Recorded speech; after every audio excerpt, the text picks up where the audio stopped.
Bien, buenos días. Vamos a dar inicio al tema del día de hoy. Como ya están viendo en las pantallas, se trata de pensamiento y lenguaje. Cuando hablamos de estos dos procesos cognitivos, estamos hablando de procesos cognitivos que están muy cercanos, procesos cognitivos que tienen una relación muy estrecha, ¿ya? Entonces, vamos a revisar qué tan estrecha es la relación y cuánto nos va a permitir poder responder algunas preguntas o darnos explicaciones a ciertas situaciones, ¿no? Bueno, les están poniendo, si recuerdan la primera palabra que dijeron, y la respuesta probablemente sea la primera palabra que dije, bueno, sé por otras personas que me han comentado, pero exactamente que yo me acuerdo o que yo me acuerde, difícilmente te acordarás. ¿Por qué? ¿Por qué no me puedo acordar? Esa es una de las preguntas que tenemos pendiente. Otra es, ¿alguna vez intentaste arreglar las cosas a tu manera, a tu estilo, aunque esto no tenga un sustento teórico o una fundamentación científica? Sí, muchas veces. Claro. ¿Por qué funcionó? ¿Qué pasó allí?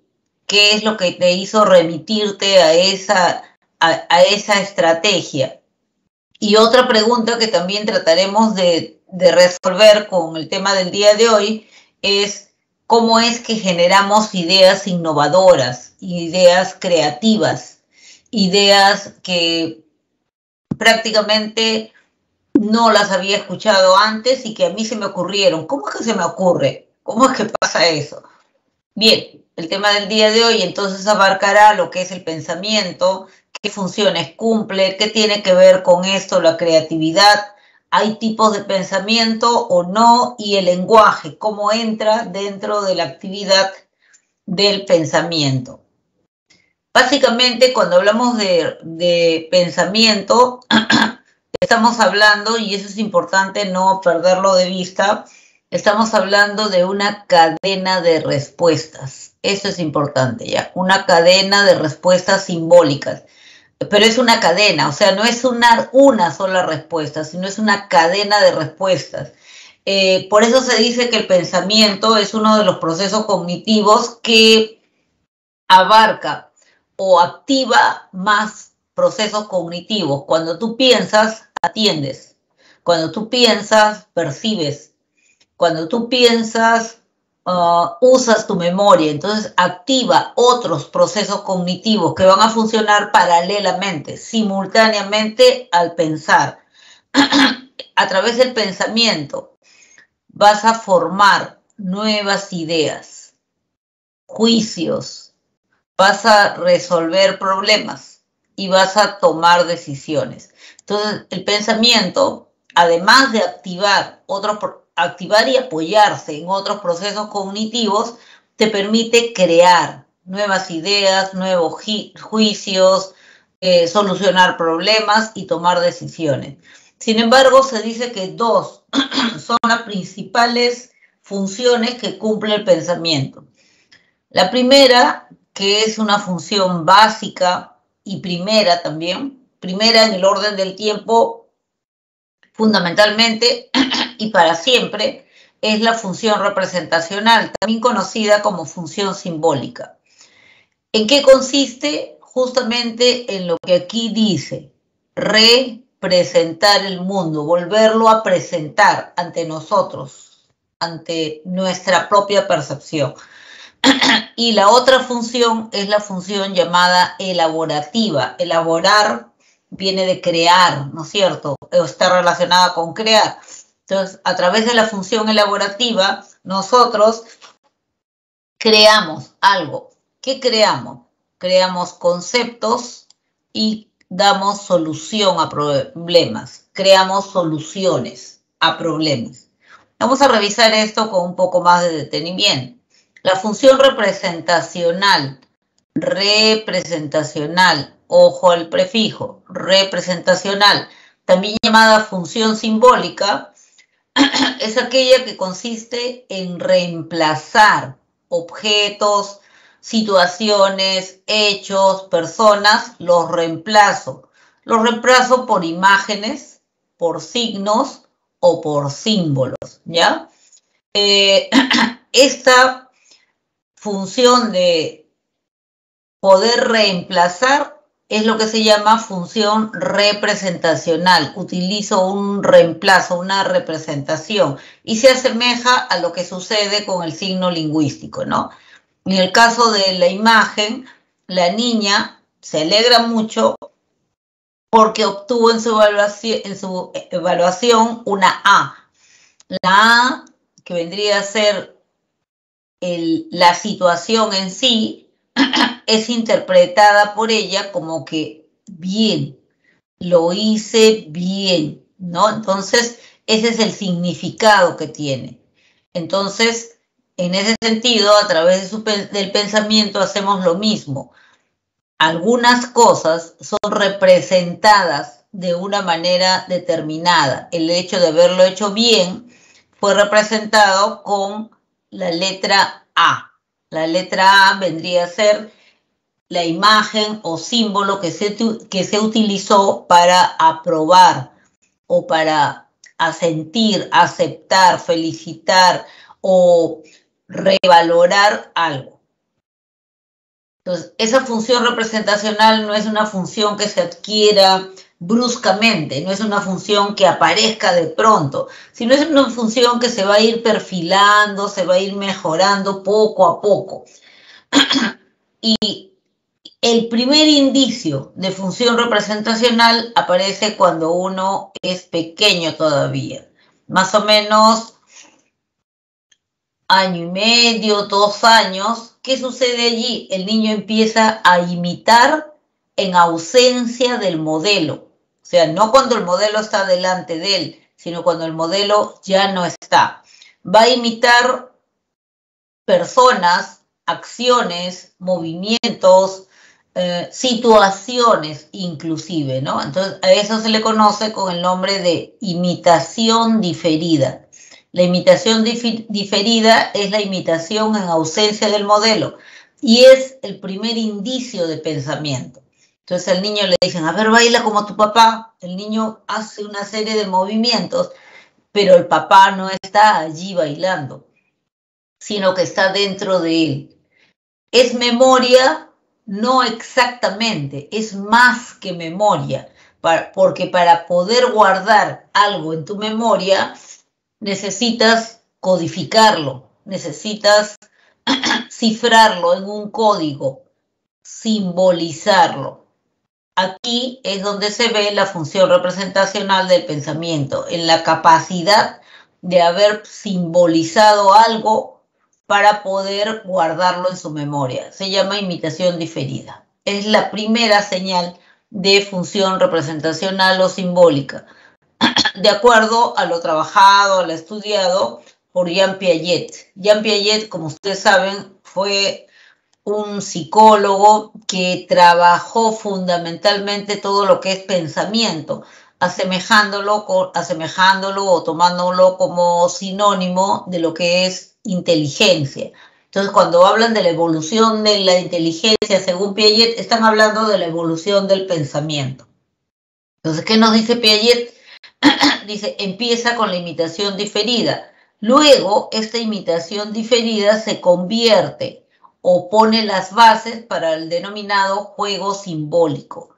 ¿Cuándo hablamos de un juego simbólico? Cuando el niño ya arma una historia, indudablemente basado en sus experiencias, en sus vivencias, en lo que ha visto, ¿no? En lo que ha escuchado. En todo eso, él se basa para poder recrear, para poder crear una historia.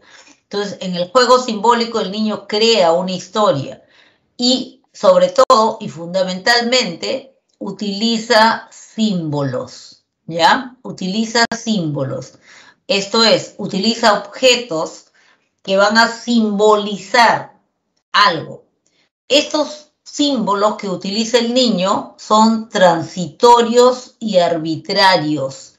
esas características no las pierdan de vista, porque esas características les van a ayudar a distinguir si el niño está en la etapa del juego simbólico o si está en imitación diferida o si está en otra etapa. Usa símbolos y los símbolos son transitorios y arbitrarios. ¿Qué significa que son transitorios? Significa que ahorita estos conos pueden significar o pueden estar representando un larga vista, pero dentro de un rato, conforme transcurre la historia que está contando, de repente estos mismos conos ya no son larga vista, de repente son los vasos que necesita para tomar la chicha. Entonces, así de transitorio, en la misma historia, un símbolo puede tener 2 o 3 significados, o varios, los que sean necesarios. Entonces, es transitorio y es arbitrario. Significa esto, que si en su juego necesita un objeto determinado, no necesariamente lo que utilice como símbolo tiene que parecerse a lo que necesita. Puede no parecerse en nada. Puede tener un lapicero y está preparando una ensalada de frutas y necesita una sandía. Y el lapicero puede simbolizar la sandía. Pero no se parece en la forma, no interesa. Él necesita una sandía. No se parece en el color, no interesa. Necesita una sandía y esa es una sandía ahorita, punto, se acabó. O sea, así de arbitrario. Arbitrario y transitorio, son los símbolos que utiliza. La batea ahorita está simbolizando lo que es su barco, ¿no? Su barco velero. Pero dentro de un rato puede significar la cama donde va a dormir, ¿no? Así, es transitorio, es muy transitorio. Luego del juego simbólico pasa a una etapa en la que se denomina, en la que predomina como forma de representación la imagen gráfica. La imagen gráfica, como ya deben estar imaginando, se refiere a lo que es el dibujo. Imagen gráfica es el dibujo. ¿Y qué significa esto? Significa que es más complejo que simplemente jugar. Plasmar en un plano un pensamiento es complejo, no es fácil. Es poner todo un pensamiento en una superficie plana, bidimensional, que puede ser un papel, pero puede ser la pared, puede ser la arena, puede ser la sábana, puede ser el sofá, puede ser cualquier cosa, pero es un plano solamente. Y allí va a tratar de poner todo un pensamiento. Se llama el periodo de la imagen gráfica. Al comienzo, su imagen gráfica es sumamente arbitraria. Puede ser simplemente un garabato. ¿Por qué has garabateado así? No, eso no es garabato. Y encima has hecho un manchón al costado. No, es mi mami que está cocinando y este es mi perrito que está saltando. O sea, así de arbitrario y personal. Luego, poco a poco, se va volviendo la imagen más fidedigna, más fiel, más parecida a la realidad. Esta es una etapa por la que pasan los niños y probablemente ustedes lo han observado en hermanitos, sobrinos u otras personas pequeñas. Una etapa en la cual dibujan la cabeza y de la cabeza nomás salen las piernas y a veces también los brazos. Después ya los brazos saldrán de las piernas por la ubicación. Pero ¿por qué no dibuja el tronco? ¿Alguna vez se trataron de dar respuesta a eso? Porque no es fácil de entender la función del tronco para un niño de 3 años, ¿no? La cabeza sí, porque tiene los sentidos que utiliza todos los días, los ojos para mirar, la boca para comer, la boca para hablar, o sea, lo utiliza, la dibuja. Las manos, indudablemente, porque todo hace con las manos, agarra, tira, abraza, todo hace con las manos.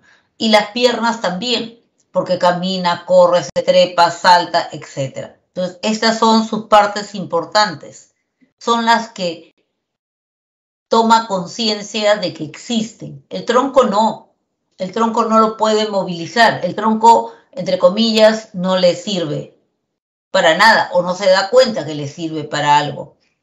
No la dibuja. Poco a poco, conforme va creciendo, su dibujo se va volviendo más fiel a la realidad. Ya le dibujará el cuello, los hombros, ¿no? El tronco, etcétera, etcétera, etcétera. Más complejo todavía que eso es la llamada imagen mental. En realidad, cuando hablan de la imagen mental, están hablando de operaciones mentales. Se refiere a la capacidad de manipular o elaborar, hacer, realizar acciones mentalmente. Por ejemplo, cuando te dicen ya, sobre todo en lo que es razonamiento matemático, te dicen, imagínate que tienes un cuadradito, una hojita cuadrada, ya, y en esa hojita cuadrada tú vas a doblarla por la diagonal. ¿Cómo te queda? Bueno, me queda así más o menos. Ya, bien. Ubique el punto medio del lado que está frente al vértice. Ah, ya, acá. Y dóblalo por ahí. Bueno, lo doblo por acá. Ya está. ¿Cómo te queda? Bueno, me queda más o menos así. Ya. Y ahora perfora la parte inferior, en la parte media inferior. Ya está, perforé ahí. Ahora despliégalo, abre tu papelito. ¿Cómo te quedan los agujeros? ¿Así? ¿O te queda así? ¿O de repente te queda así? ¿O tal vez te queda así? Cuando ustedes empiezan a hacer toda esa serie de movimientos que les indiqué, están haciendo esto, imaginería mental, operaciones con objetos solamente mentalmente concebidos, ¿sí? ¿Es complicado? Sí, pues es algo más complejo que la imagen gráfica. Bien, pero más complejo que todo es el lenguaje. El lenguaje viene a ser parte de la función representacional del pensamiento, pero es la forma más compleja de representar el mundo. Es una forma muy compleja de representar el mundo porque utilizas una serie de símbolos que no tienen nada que ver con el objeto o situación real, no tienen que ver con eso, pero sin embargo, arbitrariamente, pero consensualmente, arbitraria y consensualmente, se ha convenido en que simbolice algo. Cuando tú dices una palabra, expresas una cadena sonora. Tú dices mota y dices, la cadena sonora es m, o, ts, a. ¿Qué tiene que ver esa cadena sonora con ese objeto que utilizas para borrar la pizarra? No tiene que ver nada, pero por consenso en el idioma español se le dice mota. Entonces, el lenguaje es eso, es una cadena de respuestas simbólicas, ¿no? Una cadena de respuestas simbólicas que arbitraria pero consensualmente se utilizan para designar objetos, situaciones, personas, hechos, etcétera, etcétera, etcétera. Bien, pasamos a la función elaborativa del pensamiento.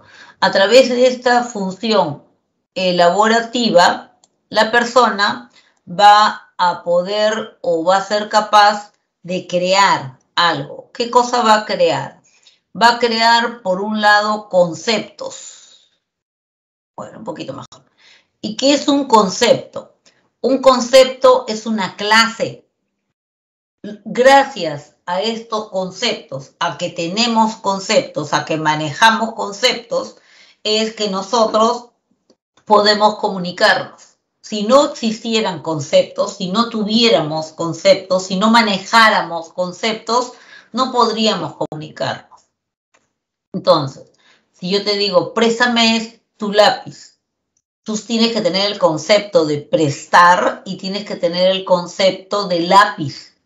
Entonces, sabes que me puedes dar uno que sea de color blanco o de color verde grande, chico, usado, nuevo, cualquiera de ellos pertenece a la clase o concepto lápiz. Cierra la puerta. Tienes que tener el concepto de cerrar y el concepto de puerta. Sabes que puede ser de madera, de metal, de vidrio, de marrón, negra, azul, blanca, pero es puerta. Entonces, tienes el concepto, significa que conoces la clase. Una clase, un concepto es una clase. ¿Ya? Entonces, ¿cómo formamos conceptos a lo largo de nuestra vida?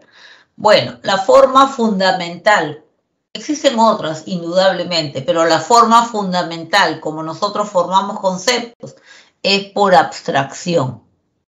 Abstracción, pero eso me suena a niño grande. No, la forma de crear conceptos por abstracción es automática, es algo que hacemos desde pequeñitos. Obviamente no sabemos que lo hacemos, obviamente no somos conscientes de los pasos que tienen que dar, pero lo hacemos, ¿ya? ¿Cuál es el proceso? ¿Cuál es la secuencia a seguir para formar conceptos? Primero, lo que hace el sujeto es observar la población o extensión de esa clase o conceptos. Luego, identifica las características comunes o esenciales. Y finalmente, sintetiza todos esos atributos dándole un nombre, con una palabra. Esa palabra es el concepto o el nombre que tiene. Por ejemplo, alguien te presta esto y te dice, te da un cuadradito verde y te dice, te regalo esta figura geométrica. Ah, ya, figura geométrica, sí, figura, ya está. Vamos a ponerle figura nada más. Después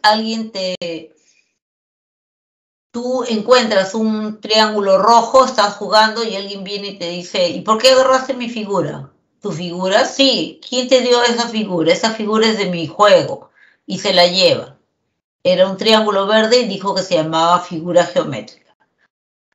Luego estás pasando y ves un dibujo que está hecho con muchos círculos y te llama la atención uno que representa el sol y que es amarillo.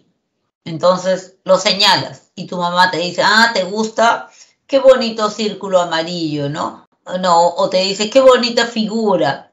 Sí, esa es una figura geométrica. Ah, ya, figura geométrica. Entonces tú tienes figura geométrica cuando tenías esto, figura geométrica cuando tenías esto, y figura geométrica cuando tuviste o señalaste este. Entonces, ¿qué haces? Observas la población, o sea, observas el universo de objetos. Identificas características comunes o esenciales, consciente o inconscientemente, no significa que lo vas a poder decir exactamente. Entonces, ¿en qué se parecen? Ya está. Y ahora sintetizas todos esos atributos en una sola palabra. Vas a sintetizar en qué se parecen todos ellos, ¿no? Y formas tu palabra. En este caso, como todo el mundo te decía que era figura geométrica, formó el concepto de figura geométrica, que de repente está al nivel de un niño de primaria, ¿no? Pero más chiquititos también lo hacemos y así aprendimos nuestro vocabulario. ¿Por qué aprendiste que eso es pantalón, que eso es polo, que eso es camisa, que eso es lapicero, que eso es silla? ¿Cómo lo aprendiste? Siguiendo esta secuencia. Tu mamá llegó del mercado y te dijo, mira, te compré esta silla. ¿Silla? Sí, esa es tu silla. Era de plástico verde pequeñita. Mi silla, ¿no? Sí, tu silla, hijito. Ya está. Vas a la casa de la abuelita y la abuelita te dice, siéntate en esta silla mientras se seca el piso. Y es marrón, de madera y alta. ¿Silla? Sí, es en esta silla, por favor. No te muevas de la silla. Es silla, ¿no? Sí, es silla. Ya está. Vas a la oficina de tu papá y tu papá te dice, termino en un 5, envío esto y nos vamos. Quédate en esta silla. Y es negra, giratoria y de cuero. ¿Es silla? Sí, es silla. Quédate ahí tranquilito nomás, un ratito, 5 minutitos. Silla, ¿no? Sí, tu silla, sí, mi silla, ya está. Entonces tienes una extensión, tienes la silla negra de la oficina del papá, tienes la silla marrón y de madera de la casa de la abuelita, y tienes la silla verde pequeñita que te dio tu mamá. Observas los objetos que forman la extensión del concepto. Identificas características comunes, te fijas en qué se parecen y luego sintetizas todas esas características comunes en una palabra, silla. Entonces formas tu concepto de silla. Para mejor hacerlo, y porque somos súper científicos desde pequeño, compruebas. Llegas a tu casa, jalas el banco y le das a tu mamá. Toma tu silla. No, hijito, esa no es silla, eso es banco. Jala la silla del comedor, te la muestra. Esta es una silla. Ah, este no es silla, ¿no? No, ese no es silla, es banco. Este es silla, sí, esta es silla. Ya está. Comprobado. Me fijo cuál es la diferencia. Y ahora me doy cuenta que a pesar de que las dos me sirven para sentarse, la verdadera tiene respaldar. Ya está, depuré mi concepto. Y conforme vaya avanzando en la vida, lo voy a ir perfilando cada vez mejor, cada vez más. Pero ya tengo mi concepto, ya sé lo que es una silla. Cuando alguien me dice silla, yo ya sé en qué pensar. ¿Se dan cuenta? O ya sé qué cosa agarrar o qué cosa traer. Así formamos todos nuestros conceptos. Así formamos el concepto de pan, el concepto de calle, el concepto de vaso, yogur, pelota, todos los conceptos que hoy en día manejamos, ¿no es cierto? Bien. La otra función elaborativa que cumple el pensamiento, o la otra función que cumple el pensamiento a través de la función elaborativa, es dar solución, crear soluciones a problemas. ¿Qué se necesita allí? En primer lugar, que el problema esté bien definido. ¿Y eso qué significa? Que el problema esté detallado, que esté claro, que los detalles estén a la vista. Porque si tú no precisas el detalle del problema, no vas a poder solucionarlo. Si tú solamente dices, tengo problemas con mi pareja, pero no dices en qué consiste el problema, yo puedo estar pensando que te peleas con la pareja todos los días, pero tú puedes estar pensando que la pareja le es infiel y otra persona puede estar pensando que ya no hablan, no tienen tema de conversación. Entonces, no se puede solucionar un problema que no está bien definido, que no está claro. Si el problema está claro, detallado, bien definido, tú puedes aplicar una estrategia de solución de problemas, ¿ya? El pensamiento te permite aplicar estrategias. La más sencilla, básica, que no requiere preparación, es la estrategia denominada ensayo y error. ¿Qué cosa es un ensayo? Es un intento. ¿Qué cosa es un error? Es un fracaso. Entonces, en la estrategia de ensayo y error, uno lo que hace es intentar, intentar, intentar, intentar hasta que algo le resulte. Entonces, es una estrategia fácil, efectivamente, es una estrategia fácil. No necesitas preparación, simplemente intentas, intentas, intentas, intentas. No funciona el audio de tu celular, ¿qué haces? Ya, le doy un golpecito en la pantalla. ¿Funcionó? No, no funciona. ¿Qué haces? Le doy un golpecito al costado. Nada. Lo apago y cuento hasta 20 y lo prendo de nuevo. Nada, no funciona. Ahora ya, lo desarmo, saco la memoria, le saco todo lo que pueda y luego lo vuelvo a armar. A ver, ahí sí va a funcionar. Estás probando, estás aplicando la estrategia denominada ensayo y error. Pruebo, pruebo, pruebo, pruebo, pruebo. Es el uso del azar en la resolución de un problema. Nadie te lo enseña. Puede ser útil, sobre todo si las alternativas a probar son pocas.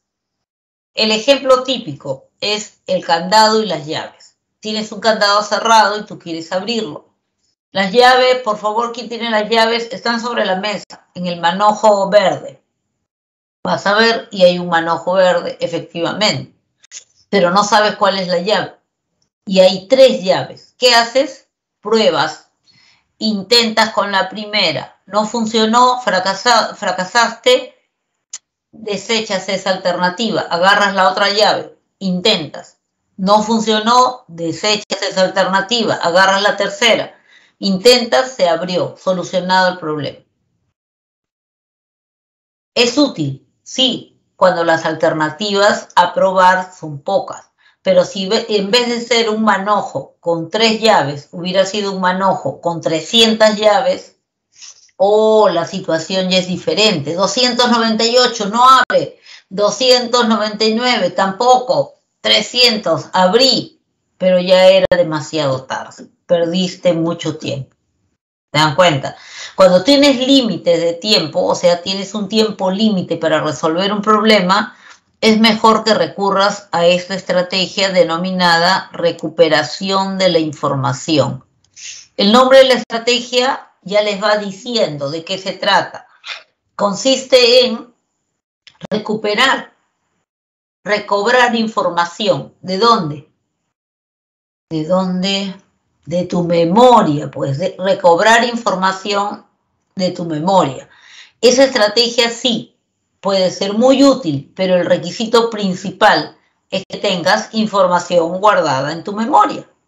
Si no tienes información guardada en tu memoria, ¿qué vas a sacar? ¿De dónde la vas a recuperar? Entonces, por eso es importante. Y alguna vez se los he dicho, sobre todo en la primera clase, si no me equivoco, ustedes tienen una situación que tiene límite de tiempo y se llama examen. Si ustedes quieren afrontar esta situación de manera exitosa, un método que les sirve mucho es la recuperación de información. Requisito principal, tienen que tener la información en su memoria. Si no la tienen, ¿qué van a sacar? He visto un ejercicio así, yo he visto un ejercicio así. ¿Cómo se hacía? ¿Cómo se hacía? Ya me acordé. Saco eso de mi memoria y lo aplico. Solucionado el problema. Pero ¿qué sucede si yo digo, yo he visto un ejercicio así, yo he visto un ejercicio así, ¿cómo se hacía? ¿Cómo se hacía? No lo hice. Arrugué el papel y lo tiré al tacho porque no me salía. Chispas. Ya pues. ¿Qué vas a recuperar si no has guardado nada? Si tiraste el papel a la basura. Por eso en este periodo de preparación ustedes tienen que ir tras las respuestas exitosas. Tienen que encontrar la solución. No puedo yo sola, no puedo yo solo. Busco ayuda. Si estás en formación, si estás en preparación, busca ayuda. El asunto es que tengas la respuesta correcta guardada en tu memoria, que tengas acceso a ella. Entonces, yo me acuerdo cómo se hacía ese ejercicio que me demoré como 3 días en resolver, que me ayudó mi compañero. Ya, se hacía así. Lo saco de la memoria, aplico. Además, esa situación redobla tu seguridad personal, porque te demuestra, te evidencia que estás preparado. ¿Se dan cuenta? Entonces, esta estrategia funciona, tiene el, vamos a decir, 70% de probabilidad de ser efectiva si tienes la información guardada en la memoria.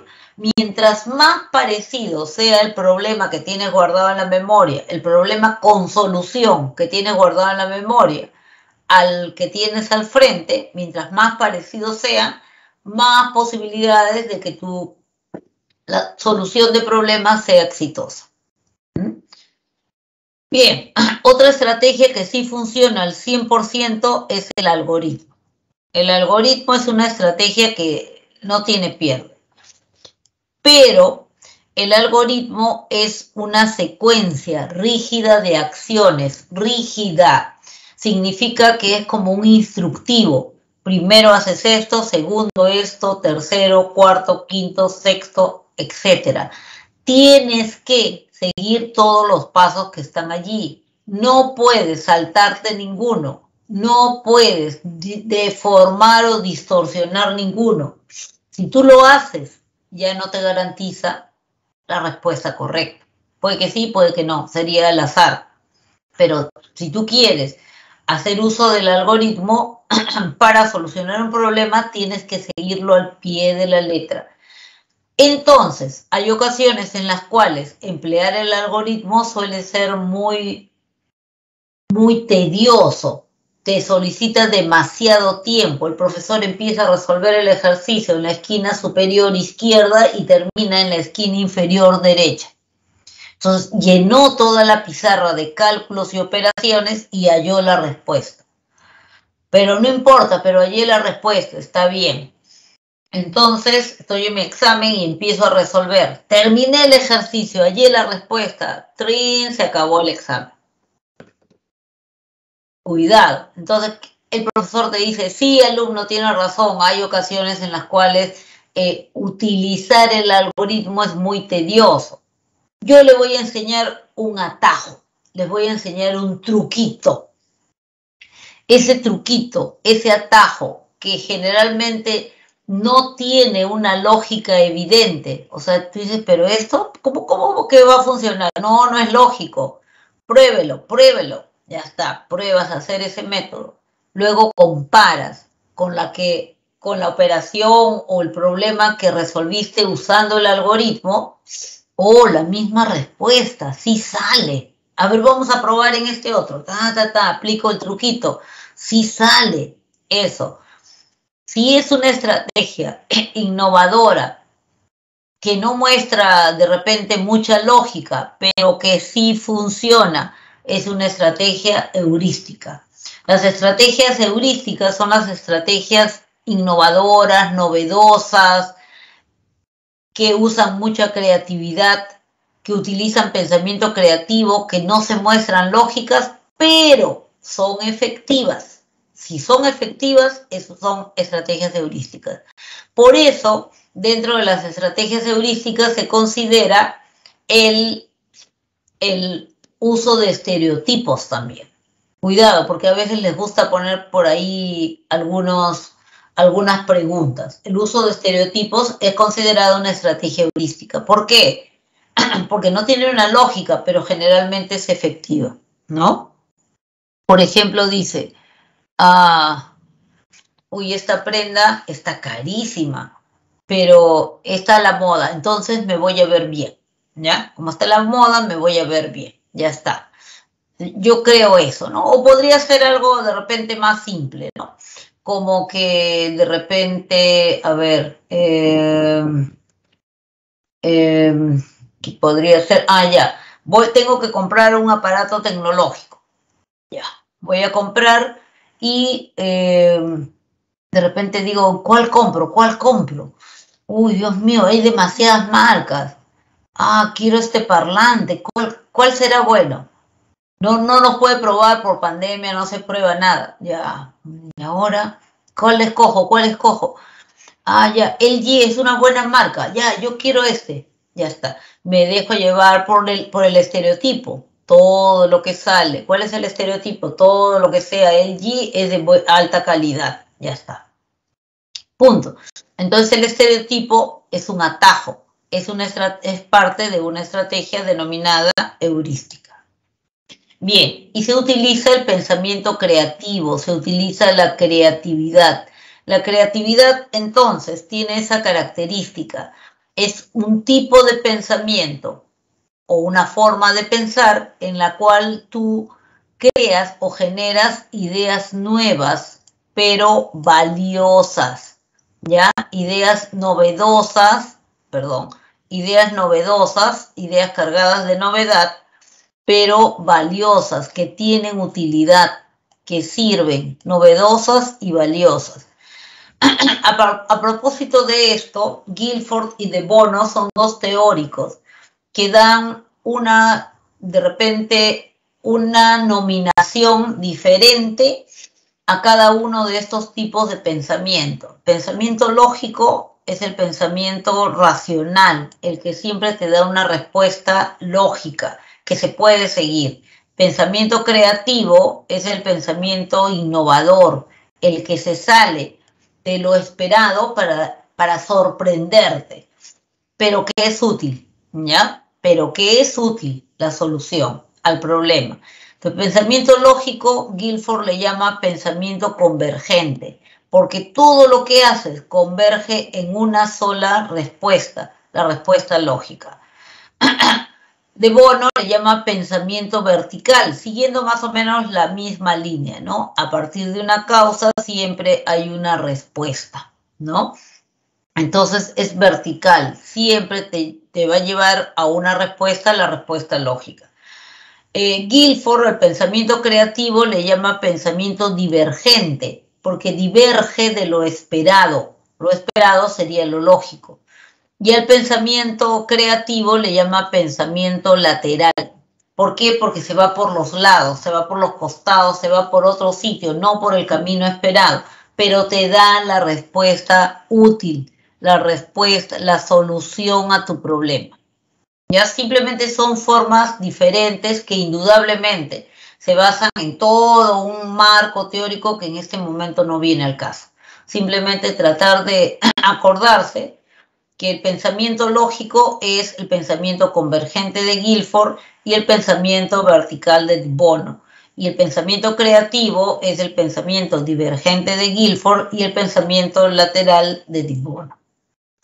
Bien, pasamos al lenguaje. El lenguaje es el otro proceso cognitivo que íbamos a revisar o que vamos a revisar hoy día. Se refiere, ya hemos visto, a un sistema de signos y símbolos. ¿Qué pasa con este sistema de signos y símbolos? Busca transmitir un mensaje. Probablemente han escuchado en su curso de lengua, literatura, no, de lenguaje, que el lenguaje tiene 4 componentes, ¿no? Sintáctico, semántico, pragmático y fonológico. En psicología, cuando hablamos del lenguaje, hablamos del componente fonológico, o sea, de la cadena de sonidos. Hablamos del componente fonológico, pero con fines de comunicación, con fines de transmitir un mensaje. Cuando un psicólogo trabaja lenguaje, cuando se refiere a este tipo de componente, a la sonoridad, a la cadena sonora para comunicarse, no para otro motivo, para comunicarse, para transmitir un mensaje. Bien, la disciplina, exactamente la especialidad es psicolingüística, si se encarga de todo lo referente al lenguaje. Pero bien, para adquirir este componente fonológico con fines de transmisión del lenguaje, hace falta la intervención de 2 tipos de variables. Las llamadas variables maduracionales y las variables de aprendizaje. ¿Qué debe estar maduro? O sea, ¿qué cosa debe haber desarrollado casi a plenitud para poder adquirir el lenguaje? En el organismo debe haber desarrollado casi a plenitud lo que son las variables neurológicas, ¿ya? Entonces tiene que haber desarrollado casi a plenitud lo que es el sistema nervioso. El sistema nervioso.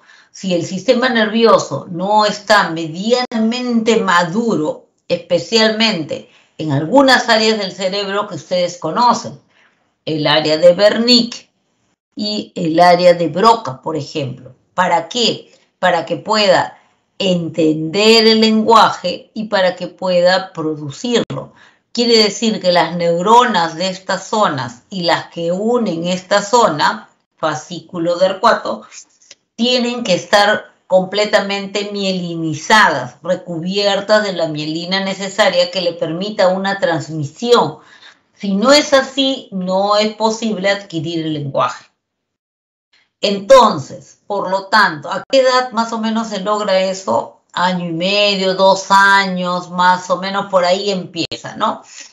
Entonces, si eso no está con la madurez suficiente, aunque lo estimules mañana, tarde y noche, el niño no va a poder adquirir el lenguaje. Es por eso que antes del año el niño no puede aprender a hablar. es difícil que adquiera esta cadena sonora para transmitir mensajes. No puede, todavía no puede, porque neurológicamente no está maduro. Así estimules al niño todo el día, tratando tu hermanito de 2 meses y estás ahí, plumón, vamos, dilo, te doy tu leche, plumón, no puede, ni lo entiende ni lo puede producir todavía. ¿Qué más debe estar maduro o haber alcanzado madurez en mi organismo?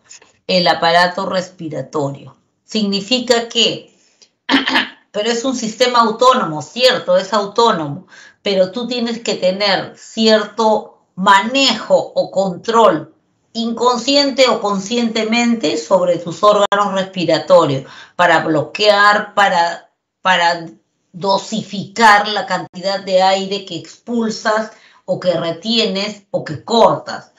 Entonces, a eso se llama madurez respiratoria. Muchos problemas de lenguaje, por ejemplo, o algunos problemas de lenguaje, tienen su raíz en un mal manejo de su sistema respiratorio, en una mala forma de respirar. Por ejemplo, los niños que no pronuncian bien la letra S. Un chapo se metió en mi casa, ¿no? ¿Qué? Un chapo, mi casa.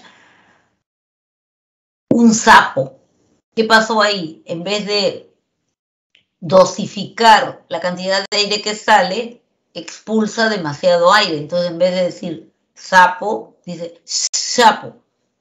Y por eso no le sale el fonema de manera adecuada, ¿no? Entonces, hay que enseñarle a dosificar la cantidad de aire que expulsa, porque no lo aprendió bien. ¿Por qué?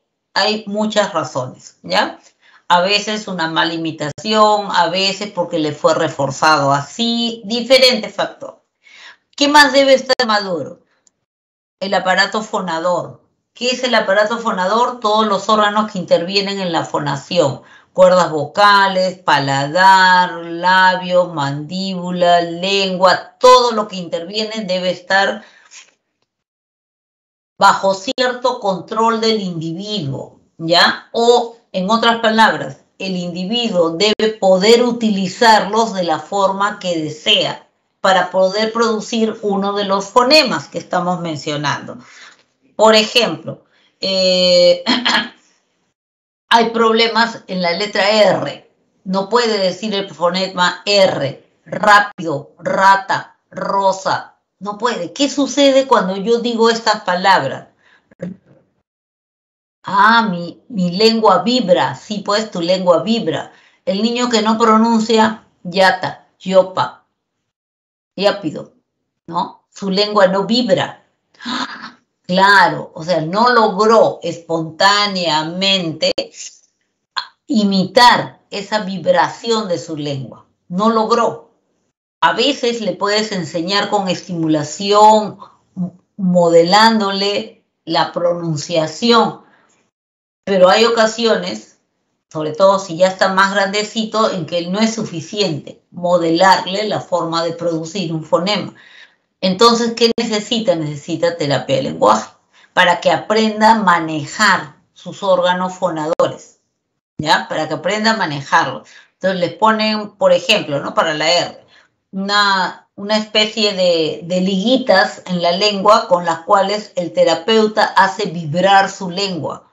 ¿Para qué? Para que experimente la sensación, para que experimente cómo se siente cuando la lengua vibra, porque si no lo siente, no lo va a poder producir.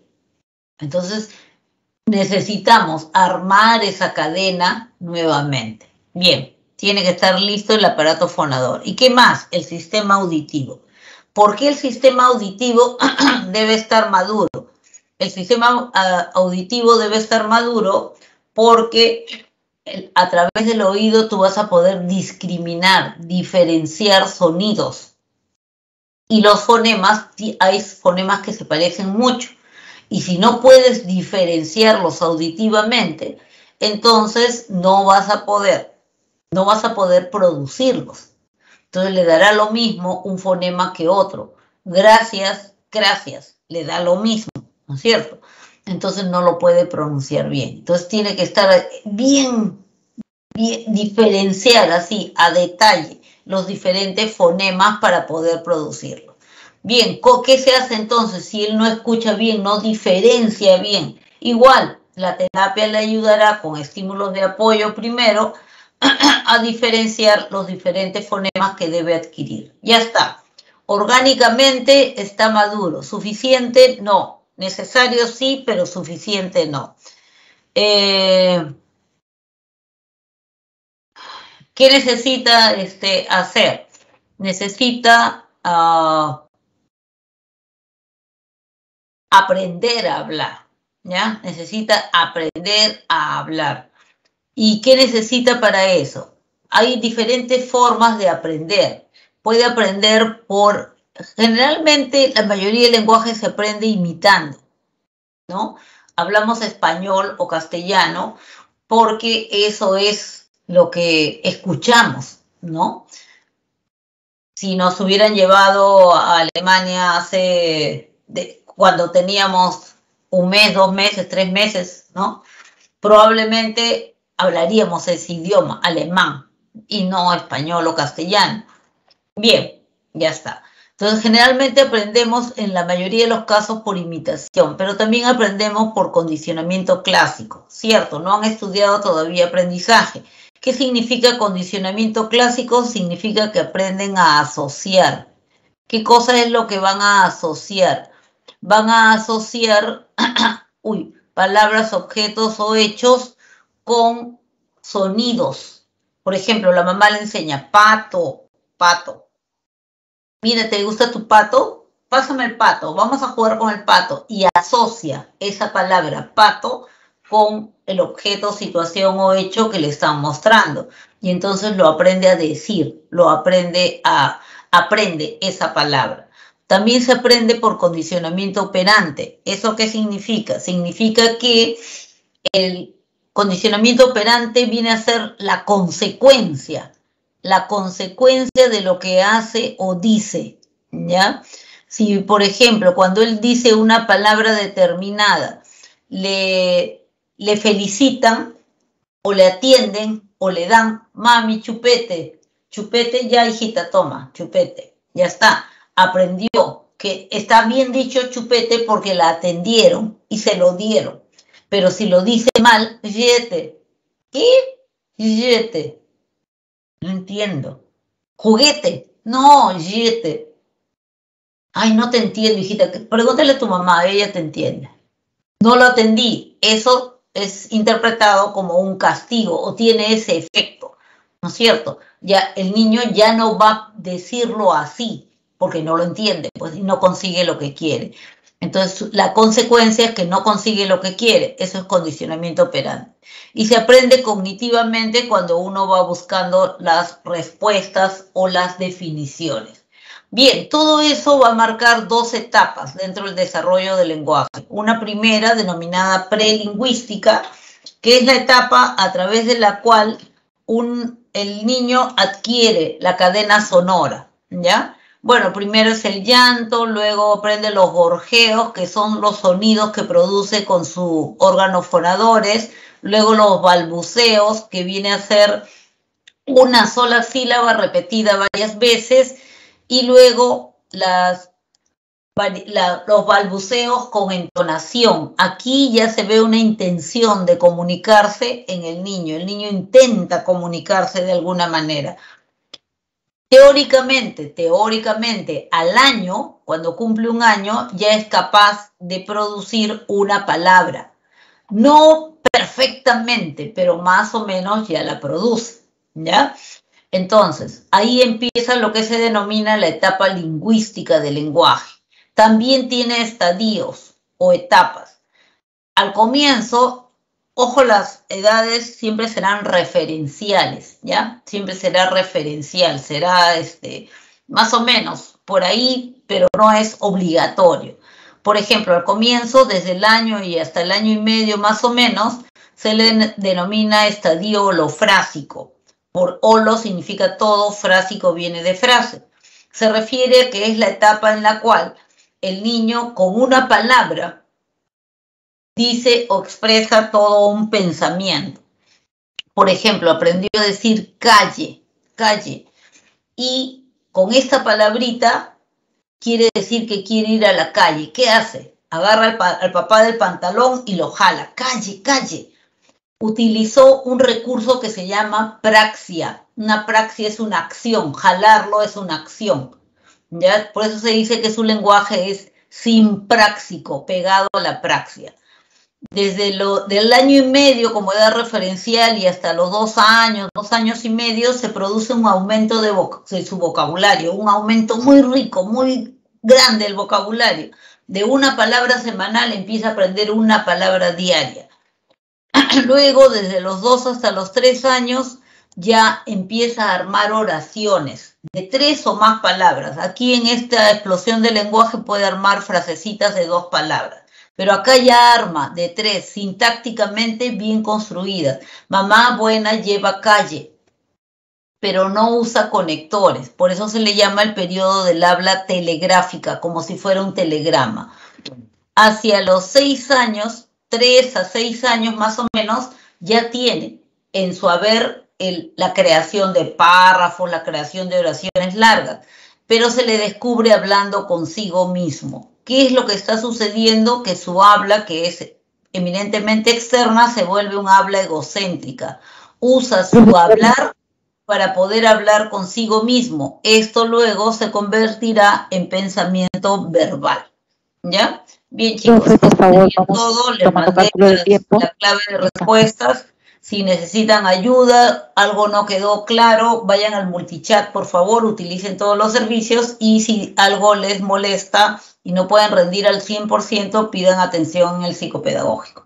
Muchas gracias, ha sido todo por hoy y que les vaya muy bien. Felicitaciones por estar allí. Nos vemos, chao.